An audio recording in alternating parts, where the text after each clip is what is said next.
दोस्तों, आज की इस वीडियो में उपस्थित हैं हम इतिहास और साहित्य और पुरातात्विक स्रोत, साहित्यिक स्रोत और विदेशी यात्रियों के विवरण, इन सब उदाहरणों से या जो भी एग्जाम्पल्स मिले हुए हैं, उनसे हमारे जो इतिहास के बारे में जानकारी मिलती है और इसके बाद जो साहित्य लिखा जा गया और साहित्य में क्या परिवर्तन किया गया, उस विषय में एक मंथन बहुत ज़रूरी है।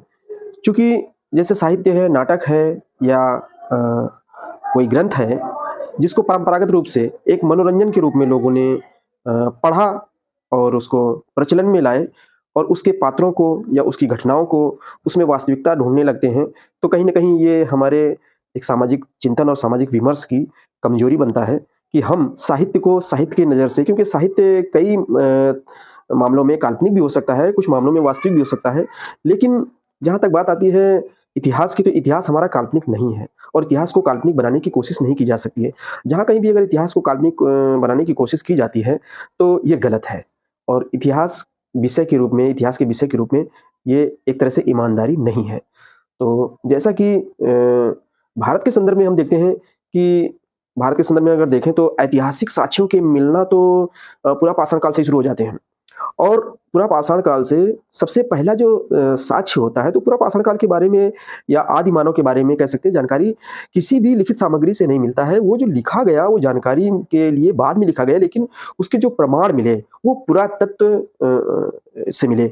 यानी कि पुरातत्व का मतलब जो उत्खनन के द्वारा ज़मीन में ज़मींदोज़ हो गए, तो वो चीज़ें मिली और उस जो-जो चीज़ें मिली, चाहे वो पत्थर के बने औज़ार हों, चाहे हड्डी के बने मनुष्य की या जानवरों की हड्डियों के बने औज़ार मिले हों या हड्डियाँ मिली हों, यहाँ तक कि डायनासोर्स जो लाखों वर्ष पूर्व जो उनके थे, उनके जीवाश्म मिले, तो वो भी एक उत्खनन के रूप में मिले हुए हैं। उत्खनन की प्रक्रिया के बाद वो आए हैं, तो ये पता चला उनका जो कार्बन डेटिंग हुई, एक कार्बन डेटिंग एक मेथड है, साइंटिफिक एक प्रक्रिया है जिसके तहत ये पता किया जाता है कि जो चीज़ मिली है आखिर उसकी वास्तविक आज की जो समय में वास्तविक उम्र क्या होगी या कितने वर्ष पहले ये चीज़ अस्तित्व में थी। इन सब चीज़ों का जानकारी पुरातत्व में जो कार्बन डेटिंग के माध्यम से की जा सकती है। तो वो एक प्रक्रिया, उसी प्रक्रिया के माध्यम से हम अपने जो पुरातात्विक साक्ष्य हैं उनका विश्लेषण करते हैं और पता कर पाते हैं कि हमारा जो पाषाण काल है, जो मध्य पाषाण काल है, पुरा पाषाण काल है, नव पाषाण काल है, ये सारी चीज़ें। इसके बाद आता है ताम्रकाल आता है और ताम्रकाल के बाद भारत के संदर्भ में देखें तो एक धीरे-धीरे ताम्रकालीन के बाद धीरे-धीरे एक सभ्यता विकसित होती है जिसको सिंधु सभ्यता, हड़प्पा सभ्यता और कांस्ययुगीन सभ्यता भी कहते हैं, क्योंकि इस समय तांबा और टिन या जस्ता मिला के कुछ 2-3 धातुओं को मिक्स करके कांस्य का निर्माण भी किया था, तो कांस्य धातु भी कहते हैं। इसके बाद फिर इस सभ्यता के अंतिम चरण में बहुत सारे अवशेष ऐसे मिलते हैं, काल कवलित हो जाती है और पतन हो जाता है। उसके बहुत सारे कारण हैं, जिनमें कई कारणों के विषय में चर्चा की गई है। तो इसके बाद जो परंपरा आती है, जो सभ्यता का विकास होता है, वो वैदिक सभ्यता का विकास होता है और वैदिक सभ्यता का एकमात्र जो स्रोत है, वो केवल वेद हैं और इनके बारे में कोई भी पुरातात्विक स्रोत नहीं मिलते हैं। सबसे बड़ी बात यहीं आ जाती है कि आखिर जो हड़प्पा संस्कृति रही, उसके लगभग आज की डेट में अगर देखें आज तक, तो लगभग 1500 पुरातात्विक स्थल प्राप्त किए जा चुके हैं और उनकी विधिवत खुदाई हुई है, उत्खनन हुआ है, उसके द्वारा जो साक्ष्य मिले हैं, उनका कार्बन डेटिंग हुई है। तो उसके हिसाब से ये अनुमान लगाया गया है, उनके टाइम का और उनके चीज़ों के बारे में जानकारी मिली है। लेकिन जहाँ वहीं हम वैदिक संस्कृति के बारे में बात करते हैं, तो वैदिक संस्कृति में ऐसा कोई पुरातात्विक स्रोत नहीं मिलता है। सिवाय इसके कि वेदों में, उपनिषदों में या ऋग्वेद ऋग्वेद एक ऐसा ग्रंथ था, जिसके माध्यम से ही वैदिक कालीन संस्कृति का पता चलता है। तो पुरातात्विक स्रोत के बारे में यहाँ पर नकार दिया जाता है या यूँ कहें मिलते ही नहीं हैं। तो कहीं न कहीं ये डाउटफुल कंडीशन है, इसको कह सकते हैं। लेकिन हम कहाँ तक इस चीज़ को सच्चाई समझें? क्योंकि इनका केवल जो वैदिक साहित्य का स्रोत जो वैदिक कालीन इतिहास का जो जानकारी मिलती है, वो केवल वेदों से मिलता है और वेदों के बाद फिर वेद आते हैं। वेदों में भी एक वेद नहीं है, ऋग्वेद है, सामवेद है, यजुर्वेद है, अथर्ववेद है, 4 वेद हैं। फिर इसके बाद उपनिषद हैं, उपनिषद के बाद पुराण हैं, 18 पुराण हैं। फिर इसके बाद और भी वेदांग हैं। ये सारी चीज़ें मिलती हैं, तो पुरातात्विक स्रोतों का इसमें अभाव है। वैदिक काल के उत्तरार्ध में और महाजनपद काल की ओर बढ़ती है भारतीय संस्कृति। और फिर ये 16 महाजनपदों का समय आता है। 16 महाजनपद में एक दूसरी परंपरा साथ में चलती है, वैदिक संस्कृति के पैरेलल चलती है, साथ चलती है, लेकिन उसका जिक्र वैदिक संस्कृति में कहीं न कहीं धूमिल पड़ जाता है, उसका जिक्र नहीं होता है। लेकिन बाद में श्रमण संस्कृति के रूप में वैदिक संस्कृति का विरोध करने वाली क्या कहेंगे हम, ये कह सकते हैं कि उसके पैरेलल एक दूसरी सभ्यता खड़ी हुई, जो अ, वैदिक संस्कृति के समानांतर चली। लेकिन वैदिक सभ्यता या संस्कृति का जो मेन उनकी भाषा थी वेदों की, वो थी संस्कृत। और दूसरी तरफ जो श्रमण संस्कृति जो महाजनपद काल में आते हैं हम, तो उसमें वहाँ जो भाषा होती है उनकी, वो प्राकृत और पाली भाषा होती है। तो प्राकृत और पाली भाषा के विषय में जहाँ तक जानकारी है, अभी तक हम ये मानते रहे कि संस्कृत ही हमारे देश की प्रमुख भाषा है या मूल भाषा है, और इसी से सारी भाषाएँ निकली हुई है। ऐसा किताबों में ऐसा कई जगह पढ़ने को मिलता है। लेकिन प्राकृत और पाली भाषा जो है, वो 16वीं शताब्दी 16 महाजनपद के समय में, सॉरी 16वीं शताब्दी नहीं, 16 महाजनपद के समय में, और जब महाजनपदों का काल बढ़ता है, तो उस समय पाली और प्राकृत भाषा का महत्व दिखता है। और फिर इसके बाद वैदिक संस्कृति वहाँ पर कमज़ोर पड़ जाती है, और पाली और प्राकृत भाषा में बौद्ध और जैन साहित्य जो मिलते हैं, इसके बाद जो पुरातात्विक स्रोत मिलते हैं आज के समय में, चाहे वो सम्राट अशोक के शिलालेख हों, ये उस समय की बात है जब कागज़ का आविष्कार नहीं हुआ था। ना तो कागज़ का आविष्कार हुआ था, और ना कागज़ के बारे में जानते थे लोग, ना कल्पना कर सकते थे कि कागज़ भी जैसी कोई चीज़ होगी। तो क्या था, उस समय लिखावट जो थी, वो पत्थरों में, जिसको कहते हैं शिलालेख, तो पत्थरों में उत्कीर्ण करवाए जाते थे, और ताम्रपत्र, भोजपत्र, भुज के पत्रों में, तो इस तरह की उस समय की लिखावट होती थी, कागज़ का आविष्कार नहीं था। तो आज भी ये जो पुरातात्विक स्रोत हैं, ये इस बात के साक्षी हैं कि जो महाजनपद काल में, चाहे वो हर्यक वंश रहा हो या शिशुनाग वंश रहा हो, या और भी बाद के वंश रहे हों, जो भी मौर्य वंश, गुप्त वंश, तो इन सब का जो साक्ष्य मिलता है, ऐतिहासिक साक्ष्य मिलता है, तो ना केवल इनका साहित्यिक साक्ष्य मिलता है, लेकिन पुरातात्विक स्रोत जो एक ठोस प्रमाण है, जिनको नकारा नहीं जा सकता है। इतिहास में उनको दर्ज करना एक बहुत बड़ी चुनौती है, कि उनको दर्ज ही करना है, इग्नोर नहीं किया जा सकता है। तो ऐसे साक्ष्यों से हमें पता चलता है इनके बारे में। यहाँ तक अब आते हैं हम दूसरा, मौर्य वंश के बाद बहुत सारे वंशों ने शासन किया। फिर इसके बाद हम जब इस्लाम का भारत में आगमन होता है, उसके पहले तक कि जो भी साक्ष्य मिलते हैं, वो पुरातात्विक साक्ष्य, पुरातात्विक स्रोत और साहित्यिक स्रोत, ये सारी चीज़ें मिलने लगती हैं। लेकिन आज भी वही प्रश्न है कि जो वैदिक कर्मकांड है, वैदिक संस्कृति थी, उसके पुरातात्विक स्रोत नहीं मिलते हैं। मुझे बड़ा अफ़सोस है, और ये प्रश्न हो सकता है कि कुछ लोगों को परेशानी में डाले, और किसी की भावना को आहत करना मेरा मतलब नहीं है। लेकिन जिस महाभारत का, जिस रामायण का ज़िक्र करते हैं हम लोग और जीते हैं, जिस राम के चरित्र को, मैं किसी की श्रद्धा को ठेस पहुँचाना मेरा मतलब नहीं है, लेकिन एक इतिहास के विद्यार्थी होने के हिसाब से मैं एक विचार और विमर्श करता हूँ कि जिस राम का जो राज्य था पूरे अयोध्या में और श्रीलंका में, तो वैश्विक इतिहास में भी श्रीलंका में रावण जैसी और रावण की लंका होगी, ऐसा कोई साक्ष्य नहीं मिलता है। और भारत में भी राम का विशाल साम्राज्य रहा है, इसके भी कोई साक्ष्य नहीं मिलते हैं, सिवाय इसके कि महाभारत और रामायण जैसे ग्रंथों में उनका साहित्यिक सृजन किया गया है। तो एक चुनौती है जिसको जीवन में लोग जी रहे हैं, क्या वास्तविकता है या अलग है? इसको देखने की ज़रूरत है कि हमारे ऊपर एक वैचारिक विमर्श थोपा जा रहा है कि वास्तव में कुछ है भी। नो डाउट कि जो भी पुरातात्विक साक्ष्य मिले हैं, वो 17 लाख वर्ष पहले के भी मिले हैं, जैसे डायनासोर्स, और बाद के भी मिले हैं।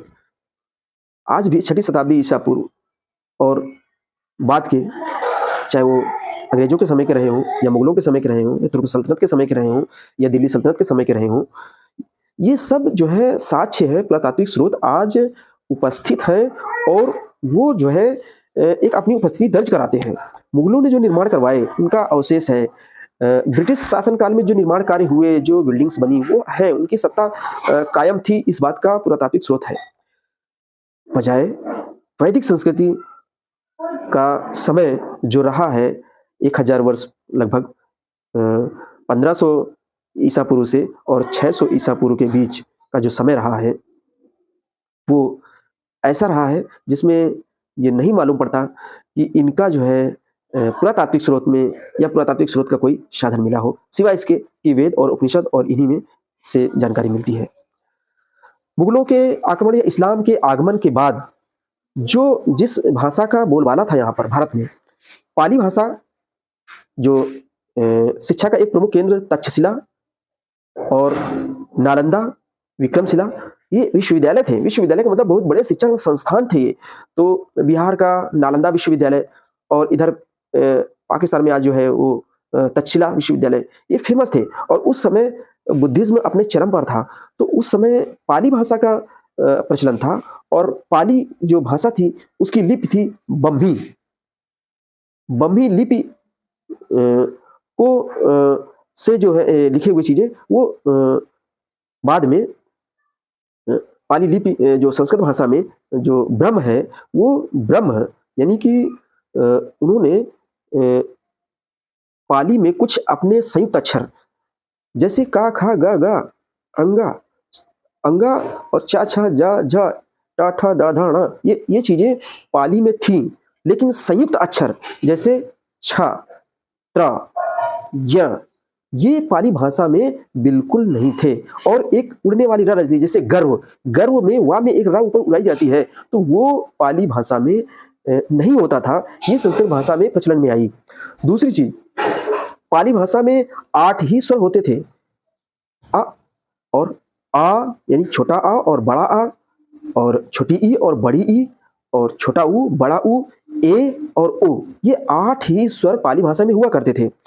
और इसके अलावा पाली भाषा में जो संयुक्त रा लगाया जाता है, किसी भी व्यंजन में रा जोड़ दिया जाता है, जैसे ब्रा, तो ब्रा से ब्रह्मी, तो ब्रह्मी शब्द ये पाली भाषा में नहीं है। ये संस्कृत भाषा या पाली भाषा में बाद में जोड़ा गया और वहां से ब्राह्मी लिपि बनी। तो ब्रह्मी लिपि, जो ब्रह्मी लिपि थी यानी कि पाली भाषा की जो लिपि थी, ब्रह्मी लिपि थी, उसको ब्राह्मी लिपि, और वहीं से ब्रह्म, और वहीं से वैदिक संस्कृति की जो विचारधारा के जो लेखन की प्रक्रिया है, संभवतः वहीं से शुरू होती है। मेरे पास इसके साक्ष्य है, मैंने उसका अध्ययन भी किया है। तो मैं ये पूरे विश्वास के साथ कहता हूँ कि जो भी घालमेल जो है, वैदिक कालीन घालमेल जो हुआ है, ये घालमेल वैदिक काल में ही हुआ है।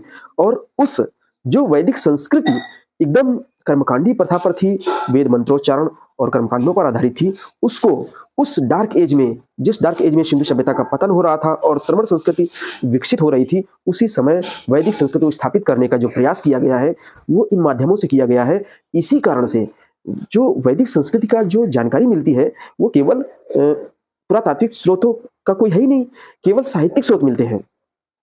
दूसरी चीज, जो स्वर का उच्चारण है, वो स्वर का उच्चारण शुरुआत में ब्रह्मी लिपि में नहीं है। इसीलिए कई शब्द ऐसे आते हैं, बहुत सारे शब्द ऐसे आते हैं जैसे और ब्रह्मी लिपि में स्वर का स्वरांत होता है, स्वर शब्द के अंत में स्वर आता है।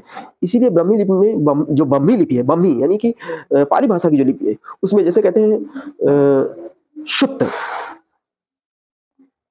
और जो पाली भाषा में है, जैसे पाली भाषा में धर्म नहीं कहते हैं, वो होता है धम्म। धम्म, और जो संस्कृत भाषा में होता है वो धर्म होता है। तो ये अब ब्रह्मी लिपि और ब्रह्मी लिपि, ये ब्राह्मी अपभ्रंश है पाली का। तो इस तरह एक भाषाई घालमेल है और सांस्कृतिक घालमेल है और साहित्यिक घालमेल है। यानी पाली भाषा में जो चीजें, अब पाली भाषा में स्वर थे 8, उसमें 4 और जोड़ दिए गए तो 12 खड़ी बना दिया गया, 8 4 12 हो गए। तो संस्कृत में और व्यंजन पाली भाषा में जो थे उसमें संयुक्त अक्षर एक भी नहीं है। छ त्र ज ये बाद में जोड़े गए। और खटकोण वाली खा जो बोलते हैं, खटकोण वाली खा या शा भी कहीं कहीं षड्यंत्र बोलते हैं, तो ये भी संयुक्त अक्षर, जितने भी संयुक्त व्यंजन है वो बाद में जोड़े गए। तो ये बाद में जोड़ के उसको लिपि बना दी गई। अब बाद में उसको क्या कहा गया, देवनागरी लिपि। जब वो लिपि तैयार हो गई, उसको उसके हिसाब से ढाल लिया गया, तो उसको देवनागरी लिपि हो गई। और ये जो देवनागरी लिपि है, ये हिंदी की है और संस्कृत, इस प्रकार कहा गया कि संस्कृत से ही सारी भाषाएं निकली हुई हैं। तो ये बहुत बड़ा सांस्कृतिक और भाषाई घालमेल है। अब हिंदी में आ जाए तो संस्कृत चूंकि आर्यों की भाषा थी और प्राकृत और पाली, प्रकृति यहाँ के जो विद्वान थे या पढ़े लिखे लोग थे, विद्वान क्या कहें, तथागत बुद्ध के समय बुद्ध ने खुद ही कहा है अपने जीवन काल में कि मेरे पहले बहुत सारे बुद्ध हुए हैं, तो यानी कि ये बुद्ध की परंपरा थी जिसको वो क्लेम करते हैं। दूसरी चीज ये है कि तथागत बुद्ध ने जो भी अपना संदेश दिया है वो पाली भाषा में दिया है, और पाली भाषा उस समय सामान्य जन की भाषा होती थी। पाली भाषा हर व्यक्ति उस समय जन सामान्य समझ सकता है, तो उन्होंने तथागत बुद्ध ने जो अपनी चीजें ज्ञानार्जन किया तो उस ज्ञानार्जन को उन्होंने पाली भाषा में ही प्रचारित प्रसारित किया, और इसलिए उस समय काफी प्रचार प्रसार में बढ़ा। अब उस समय तक संस्कृत भाषा जो काफी उनकी कल्चर जो थी, आर्य कल्चर यानी कि वैदिक कर्मकांडों पर आधारित जो पाखंड था बढ़ गया था, और उससे लोग ऊब चुके थे, तो उसको तिलांजलि देना चाहते थे। तो ये सांस्कृतिक जो घालमेल हुआ उसके बाद, तो ये अंतर है। जब हम 6ठी शताब्दी को पार करते हैं, मौर्य वंश को पार करते हैं, गुप्त काल में आते हैं, मुस्लिम अटैक्स में आते हैं, जब भारत में इस्लाम का आगमन होता है, उसके बाद क्या होता है, उसके पहले भी एक प्रक्रिया यहाँ चलती है, बुद्धिस्ट और वैदिक कल्चर का एक घमासान वैचारिक और सांस्कृतिक और इस तरह एक तरह से साहित्यिक हर क्षेत्र में सामरिक रूप से भी एक विमर्श, विरोधात्मक विमर्श होता है, जिसको जनमानस भी नहीं उसको पचा पाता है और उससे प्रभावित हो जाता है। तो कहीं ना कहीं जिस चीज के बुद्धिज्म जो भारत में उद्भव हुआ जिस धर्म का, उस धर्म का यहाँ पर अब आज की कंडीशन में देखा जाए तो बुद्धिज्म का एकदम से ह्रास हो गया है। तो उसका कारण यही है कि साजिशन कहीं ना कहीं इस चीज को किया गया है कि ये आगे ना बढ़ पाए, और उसके पैरेलल दूसरे हमें साहित्यिक और धार्मिक ग्रंथों को जो इतिहास जानने के स्रोत में काम या सहायक हो सकते हैं, काम दे सकते हैं इतिहास जानने को, लेकिन वो वास्तव में प्रमाणिक नहीं है। जैसे कहा जाता है, इतिहास में खुद कहा गया है, ऐतिहासिक स्रोत में जब हम रामायण और महाभारत की चर्चा करते हैं तो वहां पर स्पष्ट रूप से कहा जाता है कि इन ग्रंथों की वास्तविकता या प्रामाणिकता नहीं होती है। इनसे उस समय के जिस समय रचित हुए हैं, मैं ये नहीं कह सकता हूं कि किस समय रचित हुए हैं या ऐतिहासिकता की उसमें उनको तो वैदिक उसमें रखा गया है, लेकिन ये दूसरा विषय है। हमारा विषय ये है कि जो इसमें कंटेंट दिया हुआ है, उस कंटेंट से उस समय की प्रशासनिक, राजनीतिक, इन सारी चीजों की और सूझबूझ का परिचय देती है, लेकिन काल खंड यहाँ पर स्पष्ट नहीं होता है, इसलिए बड़ा कठिन है। इसलिए ऐतिहासिक स्रोत के रूप में इसको मान्यता नहीं मिलती है। काल्पनिक ग्रंथ कहा गया है, बहुत ज्यादा काल्पनिक चीजों का वर्णन इसमें है। तो अब यहाँ हम जो वैदिक युग का घालमेल और वैदिक संस्कृति का घालमेल की बात करते हैं। आज भी जो भी पुरातात्विक स्रोत मिलते हैं तो वो इस बात के उदाहरण देते हैं कि पूरे देश में जो भी साक्ष्य, चाहे वो बुद्ध विहार के रूप में मिले हों, चाहे मस्जिद के रूप में मिले हों, चाहे मीनार के रूप में मिले हों, चाहे स्तूप के रूप में मिले हों, मंदिर, जैनिज्म, उस समय जैनिज्म भी, उनके भी मंदिर मिलते हैं। इस्लाम के आगमन के बाद और उसके पहले का यहाँ का संघर्ष, इस बात पर हम अगली वीडियो में चर्चा करेंगे।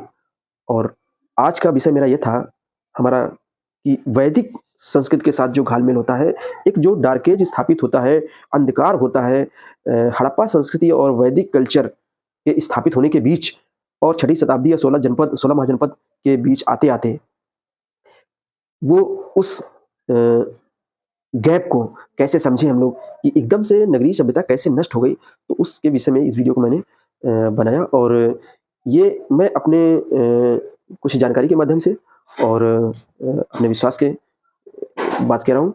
और इसमें जो भी गलतियां हों तो मेरा कोई ऐसा विचार नहीं है कि किसी को ठेस पहुंचाना है। ये इतिहास के विद्यार्थी होने के नाते मैं जो स्टडी करता रहता हूँ उसको मैं शेयर कर रहा हूँ। हो सकता है कि पाठकों की जानकारी में थोड़ी सी बढ़ोतरी करे, और मेरी इस वीडियो को जानने के लिए आगे इस चैनल को सब्सक्राइब करें। धन्यवाद।